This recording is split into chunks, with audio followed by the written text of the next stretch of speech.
দিনটি হবে আর 10টা সাধারণ দিনের মতোই।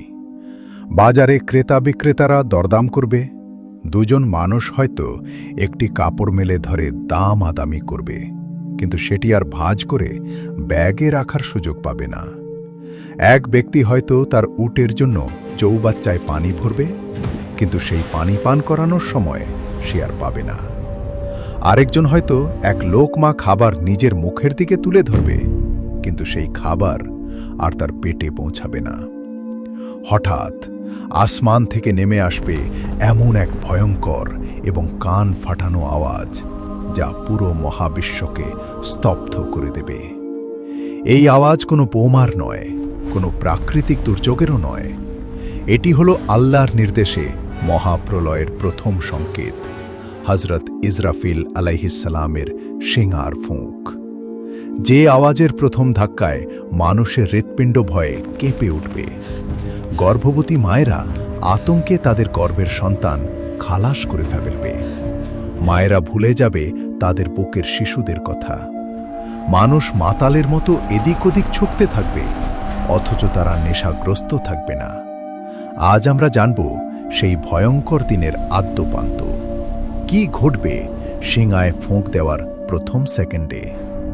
কিভাবে ধ্বংস হবে এই বিশাল পৃথিবী, সূর্য, চাঁদ এবং গ্যালাক্সি?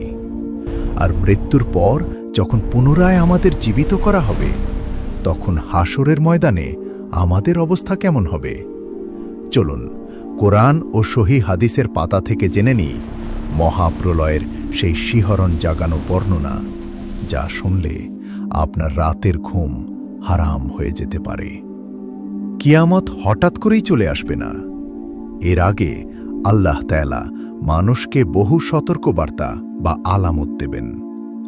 দাজ্জালের ফিতনা, ইয়াজুজ মাজুজের তাণ্ডব এবং হজরত ঈসা আলাইহিসসালামের আগমনের পর পৃথিবী যখন কিছুদিন শান্তিতে থাকবে, এরপরই শুরু হবে চূড়ান্ত সমাপ্তির প্রস্তুতি। একদিন সকালে মানুষ ঘুম থেকে উঠে দেখবে সূর্য পূর্ব দিকের বদলে পশ্চিম দিক থেকে উদিত হচ্ছে। এই দৃশ্য দেখার পর পুরো পৃথিবীর মানুষ একযোগে আল্লাহর কাছে সিজদায় পড়ে যাবে। সবাই তওবা করতে চাইবে, কিন্তু তখন অনেক দেরি হয়ে গেছে। পশ্চিম দিক থেকে সূর্য ওঠার সাথে সাথেই তওবার দরজা চিরতরে বন্ধ হয়ে যাবে। এরপর আর কারও ঈমান বা তওবা কবুল করা হবে না। আল্লাহ তাআলা অত্যন্ত দয়ালু। তিনি চান না তার কোনো নেক বান্দা কিয়ামতের সেই ভয়ঙ্কর দৃশ্য নিজের চোখে দেখুক। তাই আল্লাহ ইয়েমেনের দিক থেকে অত্যন্ত সুগন্ধিযুক্ত এবং রেশমের চেয়েও কোমল একটি বাতাস প্রবাহিত করবেন। এই বাতাস যার গায়েই লাগবে, যার অন্তরে সরিষার দানা পরিমাণও ঈমান থাকবে, সে অত্যন্ত শান্তিতে মৃত্যুর কোলে ঢলে পড়বে। পৃথিবীতে আর একজন ঈমানদারও বেঁচে থাকবে না। যারা বেঁচে থাকবে তারা হবে ইতিহাসের সবচেয়ে নিকৃষ্ট মানুষ। তারা পশুর মতো প্রকাশ্যে রাস্তায় অপকর্মে লিপ্ত হবে। পৃথিবীতে কেউ আল্লাহ আল্লাহ বলার মতো থাকবে না। কাবা ঘরকে ভেঙে ফেলা হবে, কোরআনের অক্ষরগুলো মুছে যাবে। আর ঠিক তখনই সেই নিকৃষ্ট মানুষদের ওপর নেমে আসবে আল্লাহর চূড়ান্ত গজব, কিয়ামত। নবী করিম সাল্লাল্লাহু আলাইহি ওয়াসাল্লাম বলেছেন, আমি কিভাবে শান্তিতে থাকতে পারি অথচ শিঙার মালিক ইসরাফিল আলাইহিমুসসালাম শিঙা মুখে নিয়ে মাথা ঝুঁকিয়ে কান খাড়া করে আল্লাহর নির্দেশের অপেক্ষায় প্রহর গুনছেন। যখন সেই চূড়ান্ত নির্দেশ আসবে, ইসরাফিল আলাইহিমুসসালাম শিঙায় প্রথম ফুঁক দেবেন। একে বলা হয় নাফখাতুল ফাজা বা আতঙ্কের ফুঁক। এই ফুঁকের আওয়াজ শুরুতে খুব হালকা হবে, মানুষ কান পেতে শোনার চেষ্টা করবে, কিন্তু মুহূর্তের মধ্যেই এই আওয়াজ এত তীব্র এবং ভয়ঙ্কর রূপ নেবে যে পুরো পৃথিবী প্রচণ্ড বেগে কাঁপতে শুরু করবে। সূরা তাকওয়িরে আল্লাহ বলেছেন, যখন সূর্য আলোহীন হয়ে যাবে, যখন নক্ষত্রগুলো খসে পড়বে, যখন পাহাড়গুলোকে চলমান করা হবে, যখন সমুদ্রগুলোকে উত্তাল করে তোলা হবে, পৃথিবীর বুকে থাকা হিমালয় কিংবা আল্পসের মতো বিশাল পাহাড়গুলো যা দেখে মানুষ অবাক হতো, সেগুলো ধুনুরি করা রঙিন তুলার মতো আকাশে উঠতে থাকবে। সমুদ্রের পানি শুকিয়ে একসময় সেখানে দাউ দাউ করে আগুন জ্বলে উঠবে। কবরগুলো ফেটে চৌচির হয়ে যাবে। সবচেয়ে ভয়ঙ্কর দৃশ্য হবে আকাশের দিকে তাকালে। আমাদের এই সুন্দর নীল আকাশ সেদিন লাল গোলাপের মতো রঞ্জিত হয়ে যাবে। সূরা আর রহমানে আল্লাহ বলেছেন, আকাশ সেদিন ফেটে গিয়ে গলিত তামার মতো লাল হয়ে যাবে।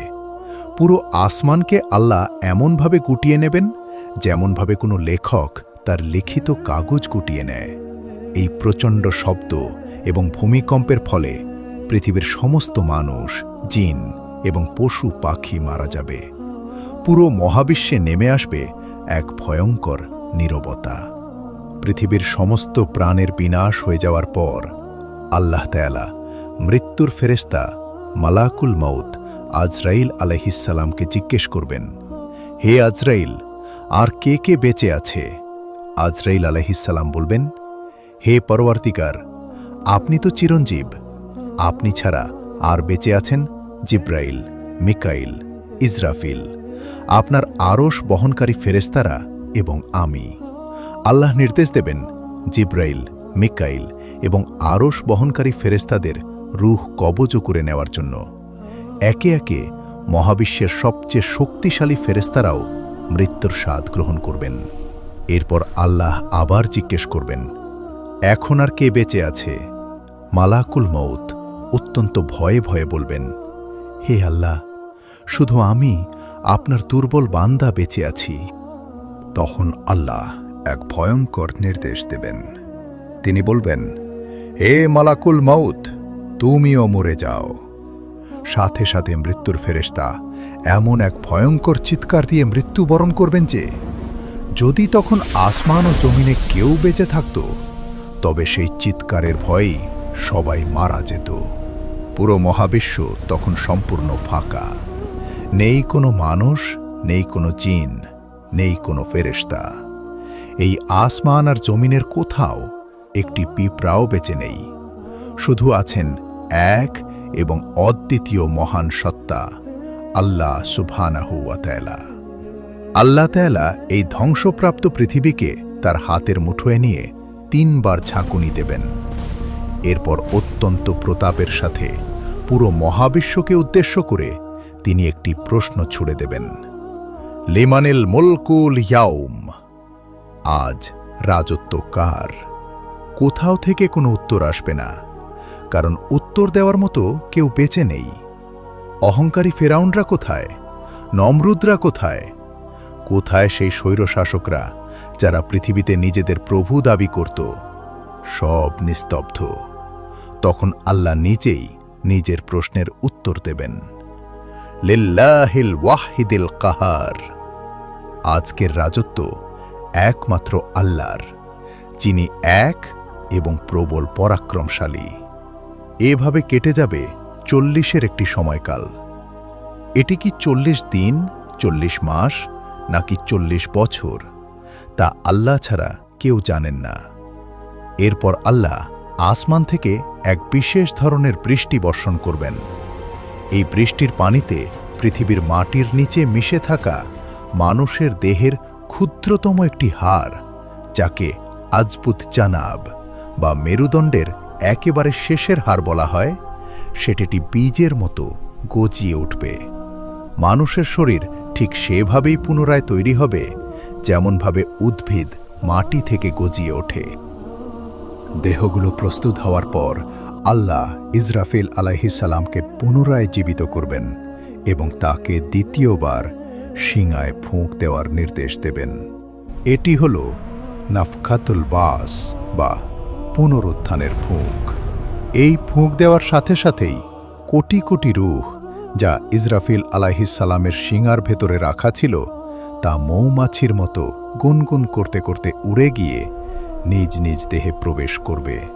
আর সাথে সাথেই পৃথিবীর বুক চিরে কোটি কোটি মানুষ ঘুম থেকে জেগে ওঠার মতো লাফ দিয়ে উঠে দাঁড়াবে। তারা অবাক হয়ে চারদিকে তাকাবে আর বলবে, হায়, আমাদের দুর্ভোগ? কে আমাদের এই ঘুমের জায়গা থেকে উঠালো? তখন ঈমানদাররা বলবে, রহমান তো এরই ওয়াদা করেছিলেন এবং রাসূলগণ তো সত্যই বলেছিলেন। সবাই একটি বিকট আওয়াজের দিকে ঘাড় নিচু করে অন্ধের মতো ছুটতে থাকবে।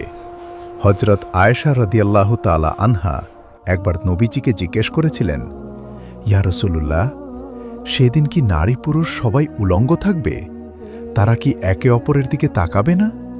নবীজি সাল্লাল্লাহু আলাইহি ওয়াসাল্লাম উত্তর দিয়েছিলেন, হে আয়েশা, সেদিনের পরিস্থিতি এতই ভয়াবহ হবে যে কারো দিদিকে কারো তাকানোর মতো কোনো হুশই থাকবে না।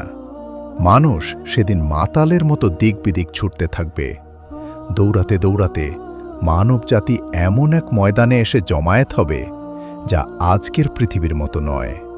হাসরের সেই ময়দানটি হবে সাদা রুটির মতো একদম সমতল। সেখানে লুকানোর মতো কোনো পাহাড় থাকবে না, ছায়া দেওয়ার মতো কোনো গাছ থাকবে না।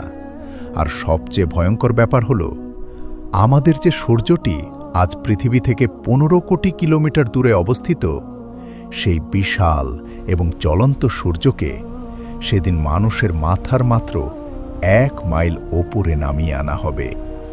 সূর্যের প্রচণ্ড তাপে মানুষের মাথার মগজ ভাতের মারের মতো তো টকবক করে ফুটতে থাকবে। মানুষের শরীর থেকে ঝর্ণা ধারার মতো ঘাম বের হতে থাকবে। সেই ঘামের সাগরে মানুষ তাদের পাপের পরিমাণ অনুযায়ী হাবুডুবু খাবে। কারো ঘাম হবে পায়ের কোড়ালি পর্যন্ত, কারো হাঁটু পর্যন্ত, কারো কোমর পর্যন্ত। আর যারা বড় বড় পাপিষ্ঠ, তাদের ঘাম তাদের মুখ পর্যন্ত পৌঁছে যাবে এবং তারা সেই নিজেদের দুর্গন্ধযুক্ত ঘামের সাগরে খাবি খেতে থাকবে। এই ভয়ঙ্কর অবস্থায় মানুষ বিচার শুরু করার জন্য আল্লাহর কাছে ফরিয়াদ করতে চাইবে। তারা ছুটবে প্রথম মানব হযরত আদম আলাইহিসসালামের কাছে, বলবে, হে আমাদের পিতা, আপনি আমাদের জন্য আল্লাহর কাছে একটু সুপারিশ করুন, যাতে অন্তত বিচারটা শুরু হয়। আদম আলাইহিসসালাম কাঁদবেন আর বলবেন, না, আজ আমি পারব না। আল্লাহ আজ এতই রেগে আছেন যা তিনি আগে কখনো হননি। আমি নিজেই তো একটা ভুল করেছিলাম। আজ আমার কি হবে আমি জানি না। তোমরা নূহ নবীর কাছে যাও। এভাবে মানুষ নূহ, ইব্রাহিম, মূসা এবং ঈসা আলাইহিসসালামের কাছে যাবে। কিন্তু সবাই সেদিন চরম ভয়ে নাফসি নাফসি, আমাকে বাঁচাও, আমাকে বাঁচাও করতে থাকবেন। পুরো মানবজাতি যখন চরম হতাশায় ডুবে যাবে, তখন তারা ছুটে আসবে আমাদের প্রিয় নবী রহমাতুল্লিল আলামিন হযরত মুহাম্মদ সাল্লাল্লাহু আলাইহি ওয়াসাল্লামের কাছে। সেদিন একমাত্র তিনিই বলবেন, আনা আলাহা, অর্থাৎ হ্যাঁ, আমি আজ সুপারিশ করার জন্য। নবীজি সাল্লাল্লাহু আলাইহি ওয়াসাল্লাম আল্লাহর আরশের নিচে গিয়ে সিজদায় লুটিয়ে পড়বেন এবং এমন সব ভাষায় আল্লাহর প্রশংসা করবেন যা আগে কাউকে শেখানো হয়নি। তখন আল্লাহ তাআলা বলবেন, হে মুহাম্মদ, আপনি মাথা তুলুন, আপনি চান আপনাকে দেওয়া হবে, আপনি সুপারিশ করুন, আপনার সুপারিশ গ্রহণ করা হবে। এরপর শুরু হবে ইতিহাসের সবচেয়ে বড় এবং চূড়ান্ত আদালত, যেখানে বিচারক স্বয়ং রাব্বুল আলামিন। বিচার শুরু হলে মানুষের আমলনামাগুলো উড়ে এসে তাদের হাতে পড়বে। যারা নেককার তাদের ডান হাতে বই দেওয়া হবে, আর যারা পাপিষ্ঠ তাদের বাম হাতে বা পেছনের দিক থেকে বই দেওয়া হবে। মানুষ তাদের বই পড়ে অবাক হয়ে বলবে, হায়, আমাদের দুর্ভাগ্য, এ কেমন বই? ছোট বড় কোনো গুনাহই তো এতে লিখতে বাদ দেওয়া হয়নি। এরপর মিজানের পাল্লায় মানুষের আমলগুলো মাপা হবে।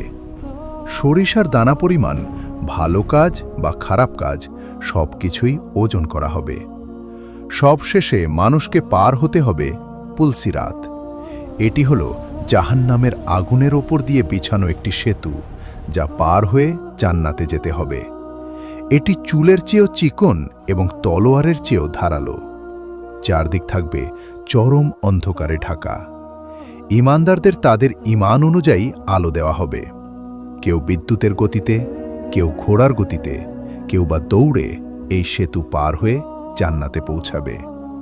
আর যাদের ঈমান নেই, যারা দুনিয়াতে আল্লাহর অবাধ্য ছিল, তারা এই ধারালো সেতু পার হতে গিয়ে কেটে টুকরো টুকরো হয়ে নিচে সেই ভয়ঙ্কর জাহান্নামের আগুনে গিয়ে পড়বে। প্রিয় বন্ধুরা, কিয়ামতের এই ভয়ঙ্কর বর্ণনা কোনো গল্প নয়, এটি আমাদের ভবিষ্যতের সবচেয়ে অকাট্য সত্য। এই দিনটির মুখোমুখি আমাদের সবাইকে হতেই হবে। একবার নিজেকে প্রশ্ন করে দেখুন তো, যেদিন পাহাড়গুলো তুলার মতো উড়বে, যেদিন নবীরা পর্যন্ত ভয়ে কাঁপবেন, সেদিনের জন্য আমরা কি প্রস্তুতি নিয়েছি? আমাদের এই ক্ষণস্থায়ী জীবনের অহংকার, ধন সম্পদ, ক্ষমতা, কিছুরই কি সেদিন কোনো মূল্য থাকবে? এখনো সময় আছে। আল্লাহ তাআলার তওবার দরজা এখনো খোলা। আসুন আমরা আমাদের জীবনের হিসাবগুলো মিলিয়ে নিই, এর আগেই যে আমাদের হিসাব নেওয়ার দিন চলে আসে। আল্লাহ আমাদের সবাইকে হাসরের ময়দানের সেই ভয়ঙ্কর বিপদ থেকে রক্ষা করুন এবং নবীজির শাফায়াত নসিব করুন। আমিন। আল্লাহ হাফেজ।